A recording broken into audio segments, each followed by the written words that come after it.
نحمده ونصلي ونسلم على رسوله الكريم اما بعد فاعوذ بالله من الشيطان الرجيم بسم الله الرحمن الرحيم واحل لكم ما وراء ذلكم ان تبتغوا باموالكم محسنين غير مسافحين۔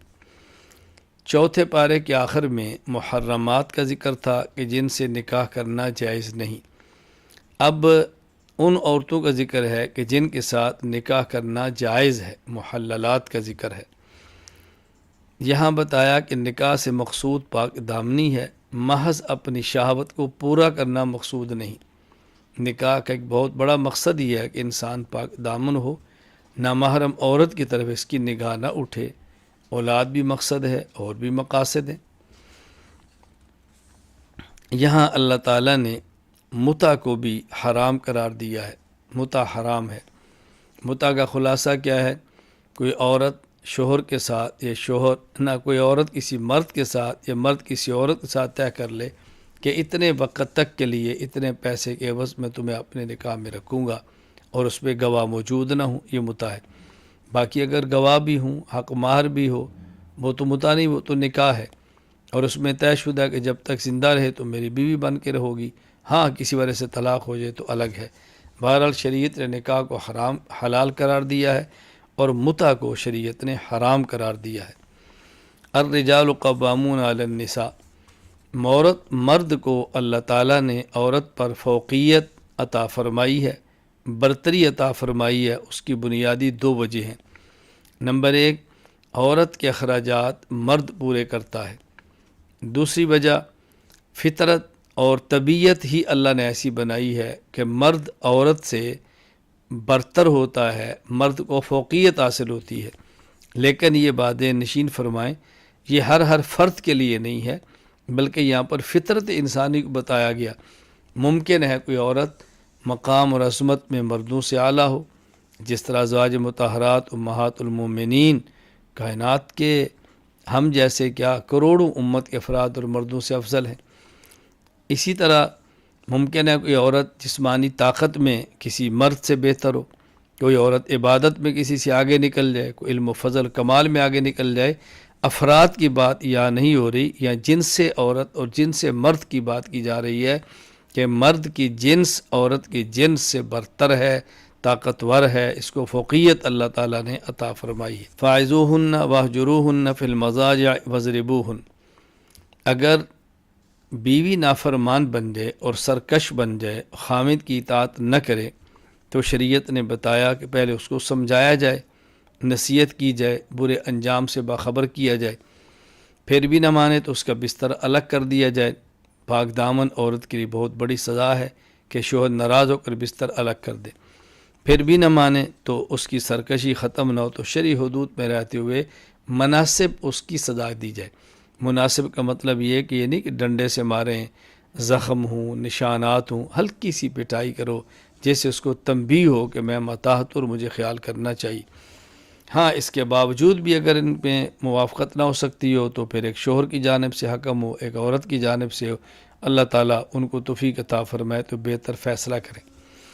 وَإِن كُنتُم مَرْضَىٰ أَوْ عَلَىٰ سَفَرٍ أَوْ جَاءَ أَحَدٌ مِّنكُم مِّنَ الْغَائِطِ أَوْ لَامَسْتُمُ النِّسَاءَ، یہاں مسائل طہارت کو بیان فرمایا کہ جب نماز پڑھنی ہو، قرآن کریم کو ہاتھ لگانا ہو، یا کوئی اور ایسی چیز جس کے لیے طہارت شرط ہو تو پھر وضو کرنا چاہیے۔ ہاں اگر جنابت کی حالت ہو تو پھر غسل کرنا چاہیے۔ غسل کے بنیادی اسباب یہ ہیں، احتلام ہو جائے، یا ہم بستری ہو جائے، یا عورت حیض اور نفاس سے پاک ہو جائے، یہ تین بنیادی اسباب ہیں۔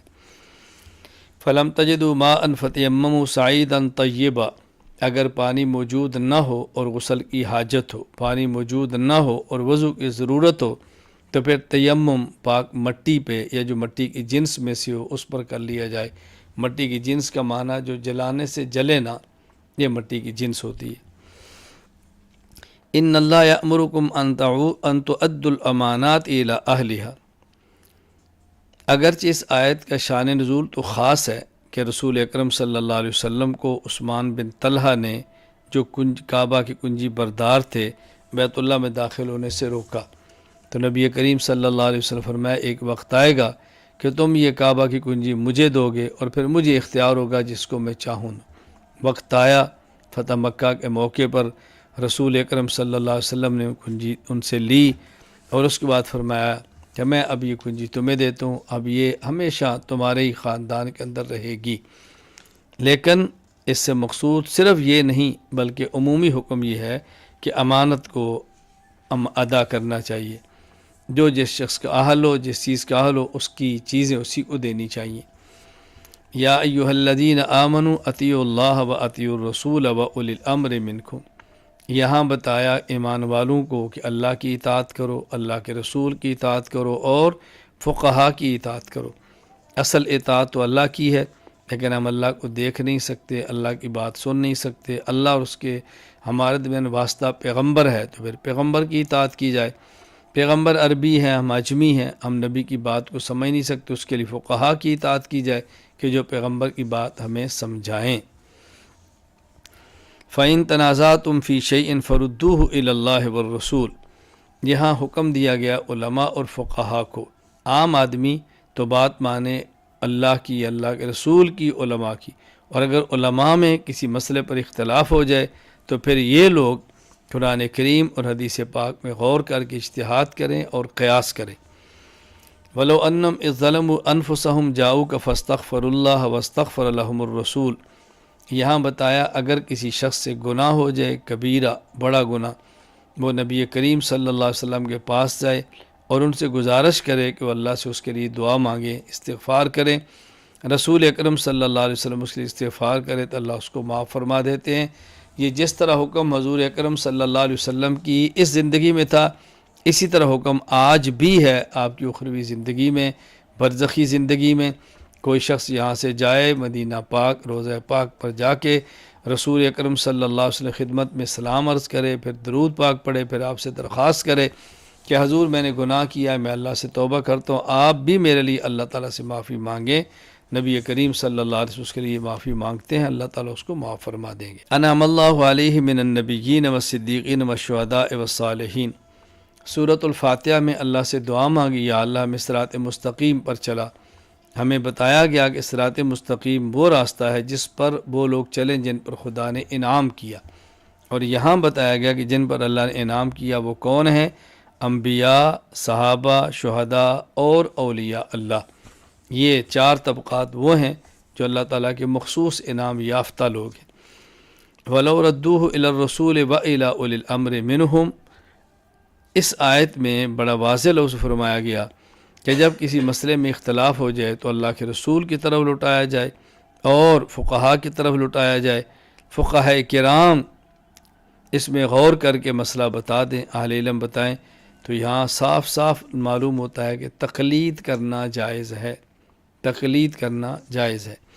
وَمَا كَانَ لِمُؤْمِنٍ أَن يَقْتُلَ مُؤْمِنًا إِلَّا خَطَأً، یہاں اللہ تعالیٰ نے قتل کے احکام بیان فرمائے۔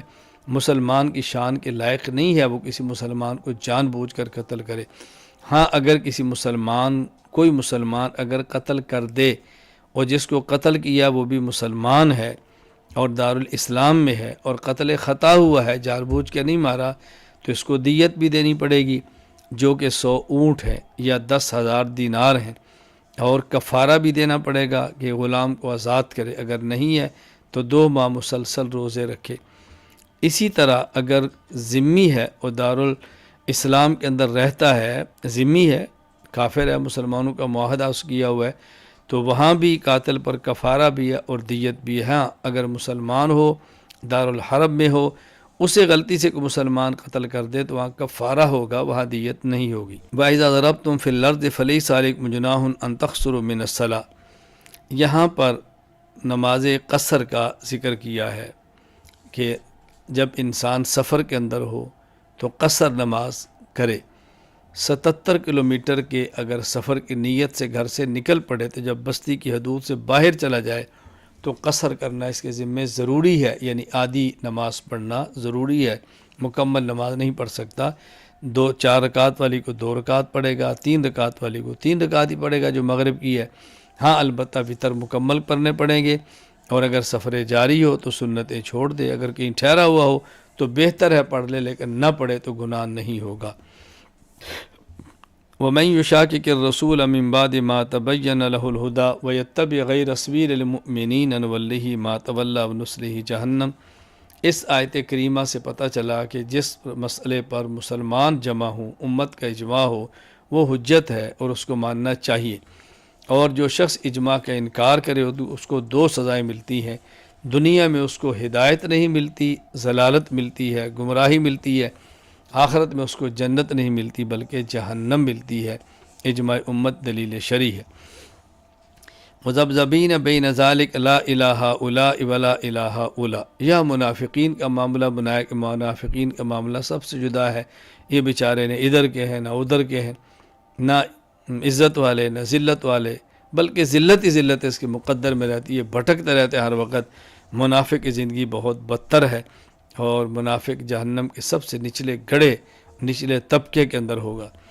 ما یفعل اللہ بعذابکم ان شکرتم وآمنتم، یہاں اللہ تعالیٰ نے بہترین رہنما اصول عطا فرما دیا ہے کہ اگر تمہارا عقیدہ بھی ٹھیک ہو، تم اللہ کے نعمتوں پر شکر بھی کرو، تو اللہ تمہیں عذاب کیوں دے گا؟ معلوم ہوا کہ جس شخص کے عقائد درست ہوں، اللہ کی نعمتوں پہ شکر کرے، اللہ تعالیٰ کے عذاب سے محفوظ رہتا ہے۔ وآخر دعوانا ان الحمد للہ رب العالمین۔